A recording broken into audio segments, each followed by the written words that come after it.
Hello student, welcome to online lecture series on electromagnetic fields. Myself Kapil Dhama, Assistant Professor, Central Institute of Technology and Management, Farooq Nagar, Gurugram. So student, in this lecture 12 we cover the following topics regarding the Biot-Savart law. Students, this is unit number 3, okay?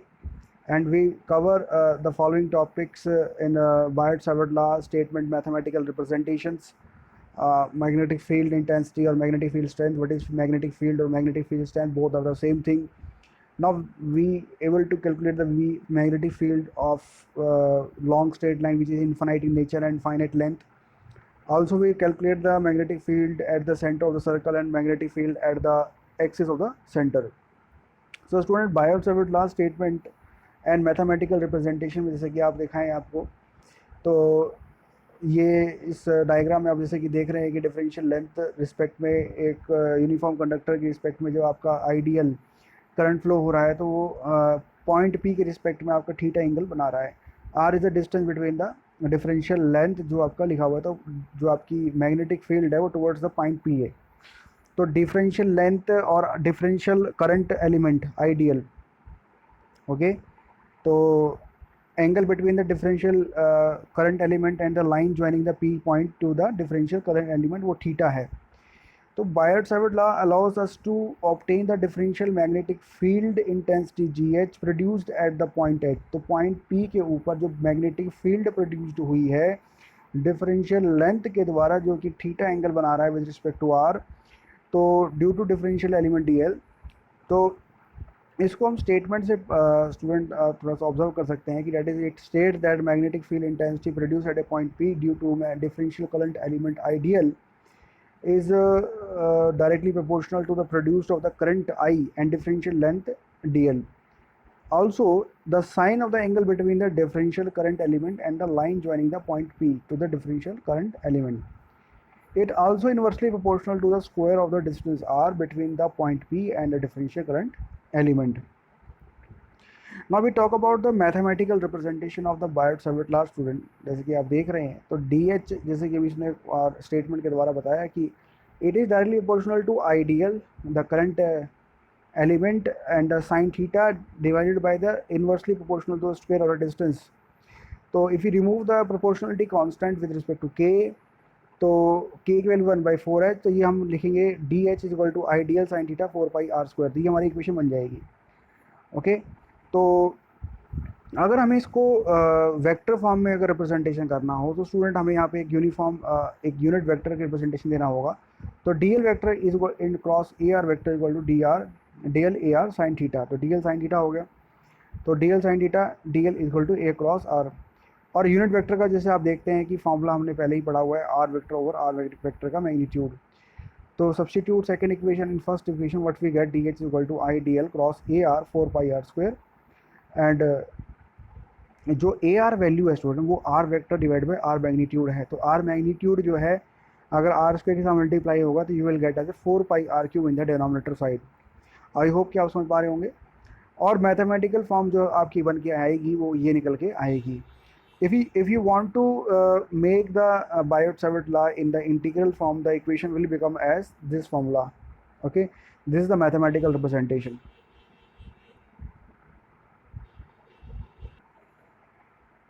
Now student, if we talk about the magnetic field intensity or magnetic field strength, then we can define that the magnetic field intensity at any point in the magnetic field is defined as the force experienced by unit north pole of 1 Weber strength when placed at that point.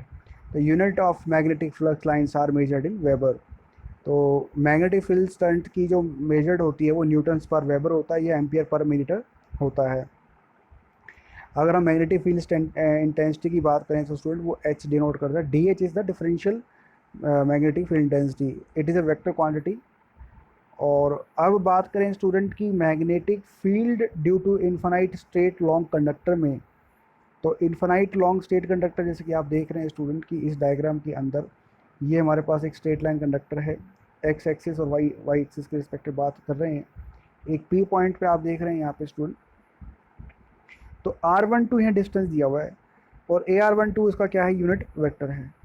तो the differential form of direction of from differential current element d l at point P, तो from your Biot Savart law जो relation बनता है वो ये बनता है ना, I D L cross A r to 4 pi r²। तो यहाँ आप देखेंगे कि ए आर टू का मतलब है कि ये यूनिट वेक्टर की रिप्रेजेंटेशन बता रहा है। तो consider a small differential current element at point P along Z axis. तो अब देखेंगे कि किसी पॉइंट वन के ऊपर आपने एक डिफरेंशियल पॉइंट ले लिया आई डी एल, और आई डी एल की वैल्यू कितनी है, I D Z A Z, क्योंकि डी एल रिप्रेजेंटेशन किस में हो रहा है कि जेड डायरेक्शन में हो रहा है। तो डी एल की वैल्यू कितनी होगी स्टूडेंट, आई से I cancel out, d Z A z vector हो गया। तो to find a are 1 2 vector जो कि आप देख रहे हैं यूनिट वेक्टर है, तो distance vector r12 is equal to distance point 1 2 2। Okay, तो r12 की वैल्यू कितनी होगी student, minus Z A Z plus R times of A R vector. तो ये ए आर 12 की वैल्यू क्या है, r12 डिवाइड बाई r12 का मैग्नीट्यूड। ओके स्टूडेंट्स, तो हमने ये जैसे आप देख रहे हैं कि स्टूडेंट ये जो हमने लिखा है ये आर वेक्टर की वैल्यू है, और ये उसका क्या है नीचे मैग्नीट्यूड, क्योंकि आप जेड का स्क्वायर करेंगे तो नीचे जेड स्क्वायर बनेगा, आर का स्क्वायर करेंगे तो यहाँ पे आर स्क्वायर मिलेगा। ओके, सिलेंड्रिकल कोऑर्डिनेट सिस्टम में बात चल रही है स्टूडेंट। तो अब to find D L into A are 1 2, तो D L into cross product में क्या होता है 1 by R square plus Z square A R A phi A Z 0 0 0 D Z R 0 minus Z. तो आपने क्या किया कि इसके अंदर डेटरमिनेंट वाला कंसेप्ट लगाया, और हम डेटरमिनेंट वाले कंसेप्ट से हमने ये वैल्यू यहाँ पे निकाल ली। ओके स्टूडेंट, कि प्लस माइनस प्लस वो वाला कंसेप्ट यहाँ लगाया। तो आप देखेंगे कि स्टूडेंट की R D Z over R square plus Z square A phi, ये किसकी वैल्यू है, D L over A R 12 की वैल्यू है। ओके स्टूडेंट, तो डी एच वेक्टर क्या बनेगा student, I dot D L cross A R 12 4 pi are square 1 2। तो अब हम क्या करेंगे कि ए आर 12 के लिए हम निकाल चुके हैं क्या, that is d Z over a phi का vector 4 pi are square plus Z square, और आर वन स्क्वायर अभी हमने निकाला r square plus Z square का होल स्क्वायर होता है। तो स्टूडेंट व्हाट वी डू कि हमने इसकी वैल्यू उठा के ये हमने यहाँ रख दी, r square plus Z square की वैल्यू ये है आपकी ऑलरेडी, तो ये 3/2 की वैल्यू यहाँ पे रिप्रेजेंट होके आएगी। ओके स्टूडेंट, अब कंसीडर करें कि take some small portion and then integrate to get the entire length of the conductor. अब ये कहता है कि जब आपने स्मॉल एक इन्फिनाइटमेसली स्मॉल पार्ट की वैल्यू का आपने आंसर निकाल दिया, तो आप पूरी इन्फिनाइट लेंथ का इंटीग्रेट कर दें तो आपको उसका पूरा एंटायर आंसर निकल के आ जाएगा। तो similarly total field intensity H can be obtained by integrating D H over the entire length of the conductor. तो कैसे बनेगा स्टूडेंट, वो ये बनेगा जैसे कि आप देख रहे हैं I R D Z A phi 4 pi ये हमारा निकल चुका है। अब इसको हमने क्या कर रहा है student, integrate minus infinity to लेकर इन्फिनिटी। तो I R D Z A phi 4 pi are square plus Z square की power 3/2 minus infinity to infinity. Okay, तो tan theta is equal to z by r, z equal to r tan theta. तो z equal to minus infinity जब हम put करेंगे student, तो theta की वैल्यू कितनी आएगी -π/2, D Z equal to R secant square D theta. तो जेड की वैल्यू अगर इन्फिनिटी पुट करोगे तो थीटा की वैल्यू कितनी आ गई +π/2, जिसका मतलब ये हुआ कि लिमिट मेरी कहाँ से कहाँ चलेगी, -π/2 से लेकर +π/2। ओके स्टूडेंट, तो जैसे कि आप देख रहे हैं स्टूडेंट कि हमने यहाँ पे सब्सटीट्यूशन क्या किया स्टूडेंट, आर जो हमारा डी जेड की वैल्यू क्या है स्टूडेंट, ये वाली वैल्यू हमने यहाँ पुटअप कर दी है इस वाले के अंदर। तो ये बना R square R secant square D theta A phi 4 pi are square plus 1 R square tan square theta 3/2 1 plus tan square theta, ये आइडेंटिटी सीकेंड स्क्वायर थीटा होती है। ओके, ये वाली तो सीकेंड स्क्वायर थीटा हो गया। तो ये वैल्यू हमने -π/2 से लेकर pi are square secant square D theta A phi 4 pi 1 plus tan square theta 3/2 A की आर की पावर स्क्वायर इंटू 3/2, 2 से 2 कैंसिल आउट हो गया, तो you get as 3r। Okay, R square से आर की पावर 3 और आपको यहाँ आर यहाँ नीचे लास्ट में बच गया। सीकेंड square D theta A phi और 1 प्लस टेन स्क्वायर थीटा क्या होती है, सीकेंड स्क्वायर की पावर 3/2, 2 से 2 कैंसिल आउट हो गया, but you get as secant of Q. Okay, तो ऊपर सीकेंड स्क्वायर नीचे सीकेंड क्यूब है, तो 1/सीकेंड स्क्वायर बच गया। और सीकेंड का 1/सीकेंड क्या होता है, कॉस थीटा, तो कॉस थीटा का इंटीग्रेशन क्या होता है, साइन थीटा, +π/2 से लेकर -π/2, upper limit minus lower limit, तो sin π/2 1 sine pi by two of sine minus pi by two यानी कि minus sine pi by two, that is equal to minus, तो माइनस माइनस क्या हो जाएगा स्टूडेंट, प्लस हो जाएगा, you will get as two value. Okay, तो ये 2 से 2 कैंसिल आउट हो जाएगा, it will become as 4i divide by 4 pi r into 2a5, तो 2 से 2 कैंसिल आउट, 2 पाई r, ये बन गया देखो यहाँ पे ये वाली वैल्यू। ओके, तो मैग्नेटिक फ्लक्स जो होती है हमारी स्टूडेंट वो होती है B is equal to mu times of H। तो हमारा मैग्नेटिक फ्लक्स क्या निकल के आया, ये वाला निकल के आ गया। आई होप क्या समझ पा रहे होंगे स्टूडेंट। तो मैग्नेटिक फ्लक्स भी निकाल दिया और हमने मैग्नेटिक फील्ड स्ट्रेंथ भी निकाल दी।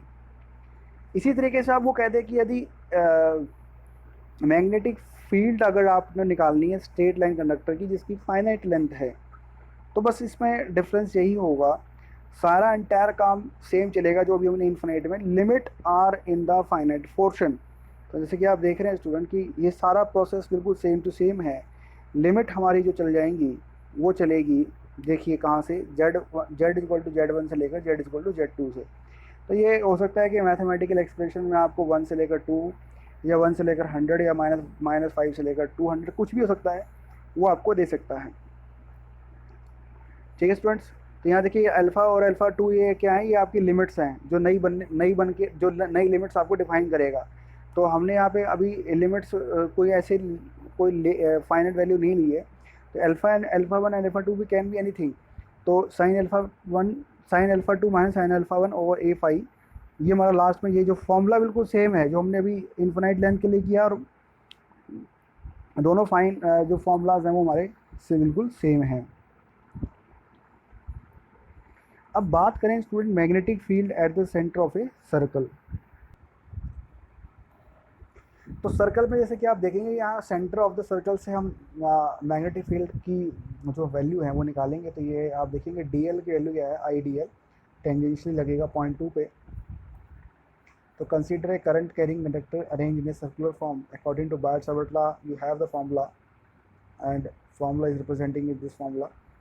Okay, to find I dot dl equal to AR12, so using definition of cross product, you know as I dot dl AR12 is equal to I dot magnitude dl dot AR12 sin theta AN vector. So it will become as this value. So AN is the unit vector normal to the plane considering dl and AR12. तो DL और AR12 के normal perpendicular हैं। तो circular conductor जो line होगा उसका जो formula बनेगा उसमें क्या बनेगा, देखिए हम क्या कर रहे हैं कि जो IDL की वैल्यू है AR12 की वैल्यू हम डाल रहे हैं IDL sin theta AN phi. तो इस वाले फॉर्मूले के अंदर ये जो वैल्यू है ये वैल्यू यहाँ रिप्रेजेंट हो गई, ये वाली वैल्यू, बाकी सारा सेम रहा हम। तो this is the differential magnetic field intensity DH at a point P। If you want to obtain the magnetic field intensity at a point P by integrating DH around a circular closed path, ये close curve बन जाएगा तो contour लग जाएगा DH, जैसे कि आप देख रहे हैं स्टूडेंट। तो ये बन जाएगा I/4 पाई² sin थीटा AN, ये तो हमारा कांस्टेंट क्वांटिटी है। तो कंटूर इंटीग्रल में DL बच गया। अब DL एक्चुअल में है क्या, जो क्लोज कर्व है, क्लोज कर्व किसका, सर्कल का। सर्कल क्या है हमारा, जो सर्कमफ्रेंस ऑफ द सर्कल है उसकी वैल्यू क्या है 2 पाई r। तो 2 पाई r हमारा जो होगा स्टूडेंट क्लोज कर्व का वो सर्कमफ्रेंस होगा। तो H की वैल्यू जब हम डालेंगे यहाँ DL की वैल्यू डालेंगे 2 पाई r डालेंगे, तो 2 पाई और 4 पाई यहाँ से कैंसिल आउट और R से R कैंसिल आउट बनेगा। तो what we get, H is equal to I sin theta over 2R AN vector. तो IDL is the tangential to the circle, E must be and must be 90 degree. तो H is equal to 2R, और जैसे कि आप sign 90 degree डालोगे तो 90 की value 1 हो गई। तो बी एक नेगेटिव फ्लक्स डेंसिटी होगी, बी की वैल्यू म्यू एच होती है, एच आपने निकाल लिया।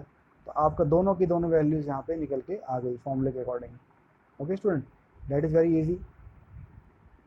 अब ये कहता है कि यदि कोई एक्सिस पे ही हो, अब सेंटर पे ना हो के उसके एक्सिस पे हो, जैसा कि आप देख रहे हैं यहाँ पे हमने डार्क शेडेड कर रखा है, ये जो डार्क शेडेड पोर्शन है ये वाला, तो ये एक्सिस है। तो एक्सिस पे करना हो तो कैसे बनेगा, तो सर्कल आपकी एक्सिस बन रही है। तो कंसिडर सर्कुलर लूप कैरिंग है direct current I placed in XY plane with Z axis. तो point P is lie on the Z axis student. तो बायट-सावर्ट लॉ से according to DH formula IDL cross AR12 4 pi R² A12। तो सबसे पहले हम क्या करेंगे, I D L cross A R one two का क्रॉस प्रोडक्ट निकालेंगे। तो आर कांस्टेंट है, जेड जीरो है क्योंकि एक्स वाई प्लेन के अंदर है। तो I dot D L is tangential at point one के अक्रॉस में टेंजेंशियल है इन ए फाइव डायरेक्शन। तो इन सिलेंड्रिकल कोऑर्डिनेट सिस्टम जैसे कि आप देख रहे हैं स्टूडेंट, तो D L equal to D R A R plus R D five A five plus D Z A Z. तो I dot D L vector equal to I are D five A five, D L equal to R five D five A five, क्योंकि Z हमारा है नहीं तो ये हो जाएगा। तो A R one two vector क्या होता है, आर वन टू का वैक्टर डिवाइड बाई मैग्नीट्यूड। तो हमने वो सेम जो हमने अभी पहले निकाला फर्स्ट प्रूफ के अंदर, वो सेम चीज़ यहाँ आपको दिख रही है निकलती हुई, सेम का सेम प्रोसेस, क्योंकि सिलेंड्रिकल कोऑर्डिनेट सिस्टम चलेगा, ये सिलेंड्रिकल कोऑर्डिनेट सिस्टम ही बनता है ऐसे करके। ओके स्टूडेंट्स, तो ये आपने देखा कि यहाँ पे हमारा वैल्यू हमने निकाल दी। तो Z R D five A R plus R square D five A R, तो वहाँ पे हमारे पास माइनस जेड ऐसा कुछ था, यहाँ पे हमारे पास दो चीज़ यहाँ जुड़ेंगी। तो ये हमने यहाँ पे आर अगले स्टेप में जो आप देख रहे हैं स्टूडेंट डी एच की वैल्यू, तो I divide by four pi are square plus Z square, Z R D five A five जो ऊपर वाला स्टेप है उसको हमने अलग कर रखा है। तो this is the differential magnetic field intensity at point P. If you want to calculate the total H to be obtain by integrated D H over the integration, तो इंटीग्रेशन कर दिया आपने स्टूडेंट जीरो से लेकर two पाई। Zero से लेकर two पाई क्यों किया, क्योंकि जो आपके सर्कुलर रिंग बन रही है, अगर आप यहाँ से चले हैं तो ये जीरो है, तो कंप्लीट रेवोल्यूशन जब आप करेंगे तो कितना बनेगा, टू पाई बनेगा। ओके, वो जीरो से लेकर टू पाई आपने यहाँ कर दिया। तो अब देखेंगे स्टूडेंट, तो वन आई बाई फोर पाई आपका लिमिट है, तो फाइव से लेकर जीरो से लेकर two pi Z R D five R square plus Z square की two R three pi two A R plus integration हमने अलग कर दिया। तो H at point P convert have any radial component, तो कंसीडर द फर्स्ट इंटीग्रल। तो अपने पहला इंटीग्रल यहाँ ले रहे हैं आप इस वाले का, unit vector A R is express in rectangle coordinate system five A X sine five A Y. Okay, तो cos five D five sine cos five का integration sine five, limit zero से लेकर टू पाई साइन फाइव।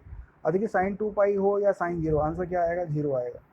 इसी तरीके से दूसरा वाला concept में देखिए साइन फाइव डी फाइव की value minus cos five two pi, तो माइनस अब बन रहा है minus of cos two pi. Actual में कॉस टू पाई की वैल्यू वन होती है, बट आगे क्या लगा हुआ माइनस, आगे माइनस लोअर लिमिट के आगे लगता है, बट माइनस एक और लगा हुआ, तो माइनस माइनस क्या होगा, प्लस हो गया।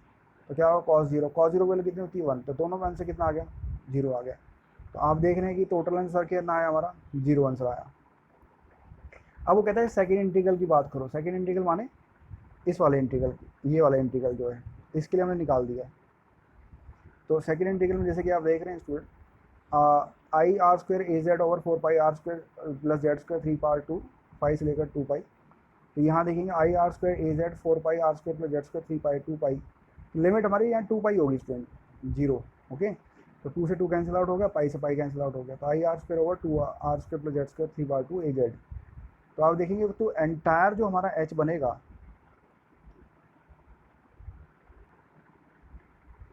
वो ये बनेगा। तो एंटायर हमारा ये बना हुआ है, ये बनेगा। तो इसमें जो पहला पार्ट है वो जीरो होगा, सेकंड पार्ट की वैल्यू हमने निकाल चुकी है, ये वाली वैल्यू। तो एच की वैल्यू कंप्लीट कितनी आई, I R square over two pi two R square plus Z square three by two Z हो गया। अब वो कहता है कि चूँकि पुट जेड की वैल्यू जीरो, क्योंकि जेड प्लेन हमारा उस केस में क्या है, जीरो है, एक्सिस पे निकाल रहे हैं एक्स वाई प्लेन के अंदर। तो एच की वैल्यू क्या होगी, I R square over two R, क्योंकि जेड स्क्वायर की वैल्यू क्या होगी, जीरो हो गई, तो टू आर स्क्वायर की power three by two, square से स्क्वायर कैंसिल आउट हो गया, you will get as R की पावर क्यूब, और आर स्क्वायर ऊपर है तो एक आर से R square cancel out, you will get as only two R. ठीक है, तो ए जेड आपका क्या बना है, unit vector normal to the X Y plane, normal to the X Y plane. कहने का मतलब है कि जो आप अपना सर्कल बना रहे हैं एक्स वाई प्लेन के अंदर, ये वाई है ये एक्स है, तो आपका जो नॉर्मल बनेगा वो इस तरीके से बनेगा, जेड प्लेन की तरफ, ए जेड। ओके स्टूडेंट, तो this is A Z unit vector normal to X Y plane and circular conductor which is lying in the xy plane. Okay student, तो आई होप कि स्टूडेंट आपको ये समझ में आया होगा। तो आने वाले लेक्चर्स में फ़िलहाल अभी हमने इस लेक्चर में magnetic field strength of straight line, infinite line और सर्कुलर रिंग और एक्सेस पे और एक पॉइंट लोकेशन के ऊपर हमने स्टडी किया। तो आने वाले टाइम लेक्चर्स में हम एम्पियर सर्किट लॉ भी पढ़ेंगे। तो आज के इस लेक्चर में इतना ही। आने लेक्चर के लिए थैंक यू।